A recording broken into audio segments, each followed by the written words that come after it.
പറയടി, നീ വേറെ എന്തെല്ലാം കള്ളത്തരങ്ങൾ പറഞ്ഞിട്ടുണ്ട്? പറയടി. ഈ പെരിങ്ങൾ ഇവിടെ എന്തൊക്കെയാ കാണിച്ചു കൂട്ടിയത്? നീ നിന്റെ കുടുംബം ഒരു കാലത്തും ഗുണം പിടിക്കില്ല. ഈ ഗോമതിയുടെ മറ്റൊരു മുഖം നിന്റെ തന്തയും തള്ളയും നാളെ കാണും.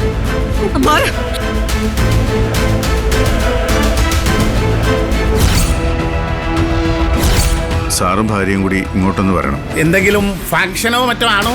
ചെറിയൊരു ഫംഗ്ഷൻ ഉണ്ട്.